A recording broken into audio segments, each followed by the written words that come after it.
Avez souhaité inviter Jean Renard, compositeur et directeur artistique de cet artiste incontournable, bien sûr, en France. Bonjour à vous, Jean Renard. Jean Renard, bonjour. Jean Renard, vous êtes l'un des plus grands compositeurs français. Vous avez collaboré de nombreuses années avec les plus grands. On évoquera cette carrière tout à l'heure. D'abord, les premiers mots pour celui que vous avez accompagné dès 1968 en tant que directeur musical. Les premiers mots de quelqu'un qui perd aussi un être cher. Ben, on s'attendait à la nouvelle, mais quand elle arrive, c'est épouvantable, c'est choquant, quoi.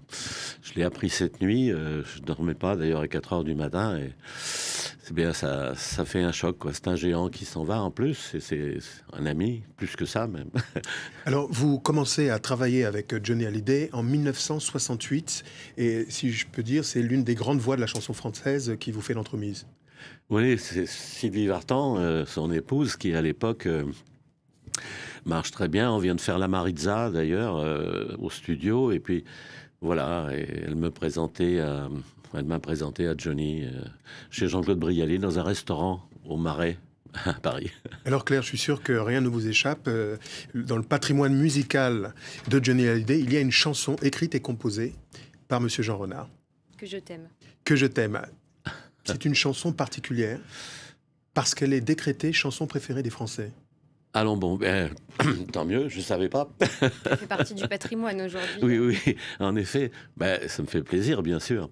Mais c'est toute une histoire, c'est assez long, on ne peut pas faire court. Mais je peux vous dire que c'est un monument, c'est vrai, c'est vrai, c'est vrai. Je me souviens quand on l'a enregistré, d'ailleurs, c'était en catastrophe, puisqu'on rentrait de Londres et on n'avait pas suffisamment de chansons, disons, qui plaisaient au fameux producteur Mariti et Gilbert Carpentier, dont nous faisions la grande émission le samedi suivant. On était rentrés le lundi. Et puis elle m'a dit, vous n'avez rien fait de ce qui m'intéresse, etc. On l'a fait, la chanson, en catastrophe carrément dans la semaine. Je vous propose d'écouter justement un petit extrait tout de suite de cette chanson.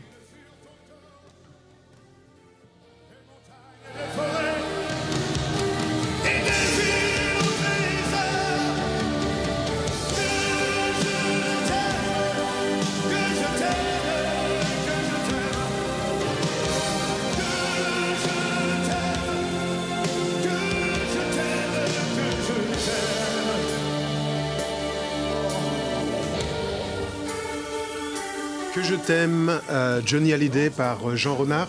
Jean Renard, une question. Vous êtes compositeur, vous êtes directeur musical pour un artiste immense. Comment est-ce qu'on entre dans la peau d'un tel artiste, un artiste d'exception, pour lui confectionner sur mesure? C'est de la haute couture, si j'ose dire. Oui, c'est pas facile parce que il est très impressionnant. En plus, est-ce qu'il avait vraiment besoin d'un directeur artistique? Sans doute, mais pour s'occuper de l'intendance, de beaucoup de choses. Mais c'est très difficile quand vous avez Johnny devant vous de lui dire tu chantes ici ou là. Non, il sait tout faire. D'ailleurs, quand il venait au studio, il chantait une fois et il partait. Il me laissait faire le mixage en disant débrouille-toi Et il à faisait demain. beaucoup de suggestions quand vous travaillez ensemble? Oui, enfin, disons que quand vous travaillez une chanson avec Johnny, le résultat n'est jamais ce que vous croyez que ça va devenir. C'est toujours 10 fois mieux que ce que c'était prévu.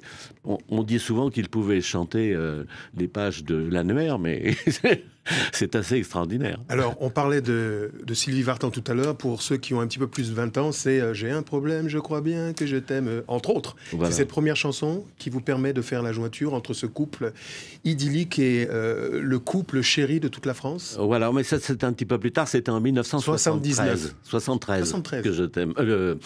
J'ai un problème, c'était en 73. Et que je t'aime, c'est en 69.